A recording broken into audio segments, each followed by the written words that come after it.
Perfect. Adam, it's funny that you bring up the suffering because it's one of the things that I'm most intrigued about. Maybe I think it's simply because I don't really understand the viewpoint exactly. I kind of read that the Buddhists kind of mantras that maybe we should be more comfortable with suffering.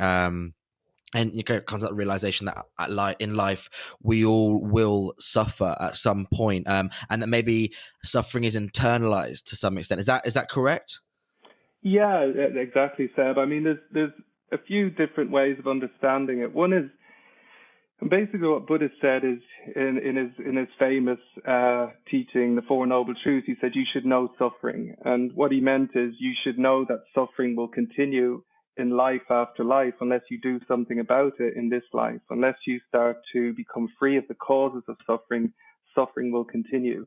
But even on a practical, down to earth level, we know that, don't we? That unless you do something about, like, let's say your mental suffering, unless you actually engage in a process where you're learning how to be more mindful, to be more at peace with things, nothing's going to change. In fact, it can very easily get worse, as a lot of people are discovering in this current coronavirus situation.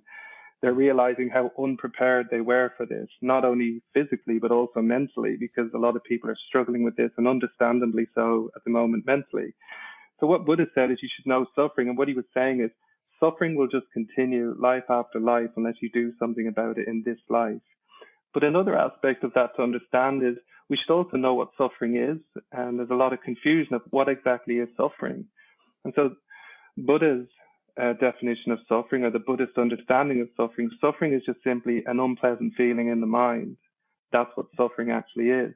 Now, that unpleasant feeling can sound quite polite when you put it like that, but it can be unbelievably intense and painful, or it can be relatively mild and yet still painful. So when Buddha was saying, to understand the nature of suffering, it's an experience in the mind. So, for example, if I'm facing a difficult situation in my life, let's say there's like this coronavirus situation, but I'm able to be at peace with, accept, and work through that situation, then for me, my mind's at peace and therefore I'm not suffering. However, another Right. person can get ill and feel very overwhelmed with that situation. And then their suffering is far more intense because that unpleasant feeling in the mind gets out of control. And so you feel very stuck in your suffering. So when we understand suffering from a Buddhist point of view, you understand, and again, this is something, it's not like some kind of dogmatic statement on life. It's just simply an invitation for people to explore for themselves that even if I face a difficult situation out there, if I can be at peace with that situation and accept and work with it, I'm not suffering. For me, it's not a suffering experience. Yet if I can't be at peace and I can't accept that situation, for me, it's a particularly unpleasant and suffering experience. So when you understand the nature of suffering being this unpleasant feeling in the mind, then you start to think, so maybe there's a possibility to become free from suffering because the suffering's coming from my mind, not from out there. And then what you discover is the cause of suffering is what Buddha called the delusions. These are just basically distorted and disturbing states of mind, such as anger, greed, hatred, ignorance. And when those causes of suffering are purified within your mind, when you begin to learn how to recognize, reduce, and abandon them, then your suffering begins to significantly diminish. And eventually, the goal is to completely abandon all delusions from the mind so that the mind is at peace and therefore there's no suffering. So that's kind of like the Buddhist understanding of suffering. Ah, okay. It's funny because when I first read this, on this podcast we talk to people with many different issues or hard experiences that they've gone through in their lifetime, and when I read that it was suffering was internalized, and I had this visceral reaction, which was, well, what about people who, are sexual abuse victims or cancer patients, things that have just happened to them through no kind of fault of their own. And obviously, you've partly explained, that how that isn't their fault and how they can help deal with that problem. But have you worked specifically with people who maybe have been abuse victims or, like I said, cancer patients or something like that, to help them kind of see that whilst that one action that happened to them, or maybe a sequence of actions happened, it's now their ability to kind of let that go into the past and kind of move on with their life and stop the suffering internally. Have you worked with those types of people? Yeah, many times I've met many people in the situations you're talking about, and I suppose the first thing to understand is the whole kind of essence of the Buddhist teachings and the Buddhist way of life is compassion. And so understanding that nobody's ever to blame for their suffering. It's really important. Often people twist the teachings on karma to say, well, you created the karma for it, so it's your fault. But that's actually not the teaching on karma. The teaching on karma is just a teaching on cause and effect. Certain causes give rise to certain effects.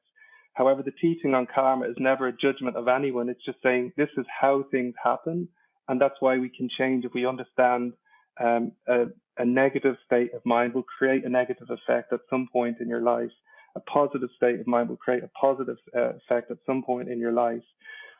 And Mm. everyone is creating negative and positive karma all day long. There is no judgment implicit within that. The whole point of the teaching on karma was to say, hey, we can become free from suffering though, because if the cause of suffering is negative karma, we can purify that negative karma. If the cause of happiness is positive karma, we can create positive karma. So when people say, I don't know, there's some judgment within the Buddhist teaching on someone suffering, it's not. But it just simply tried to point out this is how it happens, this is what Hmm. happens, and therefore you can understand how you can become free of it. So let's say somebody who was sexually abused.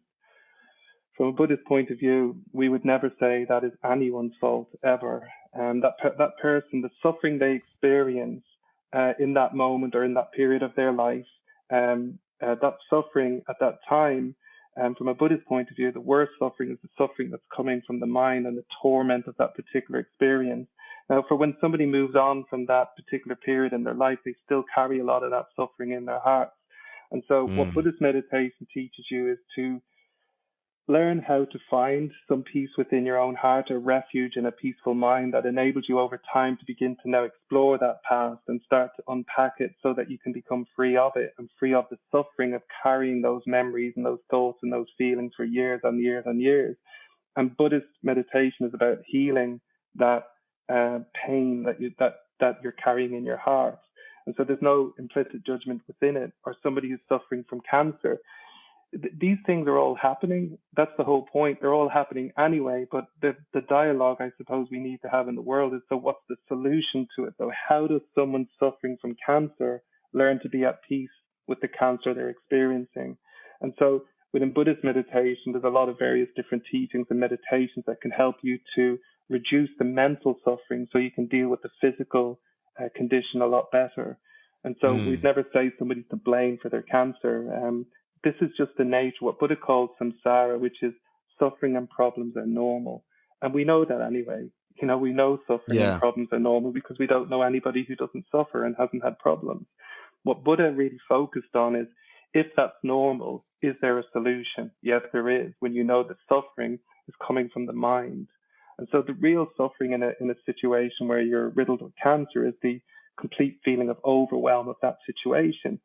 And even from the point of view of understanding the nature of painful feelings, even physical painful feelings, when you understand a feeling is not separate from mind, and actually even physical pain has its root within the mind, then you start to understand how you can become free even from physical pain. And so what I'm saying is there's deeper understandings each time. But I know, for example, there's a friend of mine when I was in my early 30s, and she was as well, and she got cancer and died shortly afterwards. But I remember that she'd been meditating for quite some years, and I remember how she dealt with it. She just had this real ability and capacity through her practice to really be at peace with and accept the reality that she was facing, knowing that that's not an unusual thing to happen where somebody gets cancer and somebody dies, because, as I say, suffering and problems are normal. She was able to really work with that and find a lot of peace with it. Yet there are other people who have illnesses that aren't so intense that experience terrible mental pain and suffering. So the idea is not to make a judgment of anyone's suffering, but just to see that there are solutions to that. We can actually reduce the suffering. And even if we don't understand it fully, at least we can say we can reduce the mental suffering that we experience when we face these Mm. difficult situations.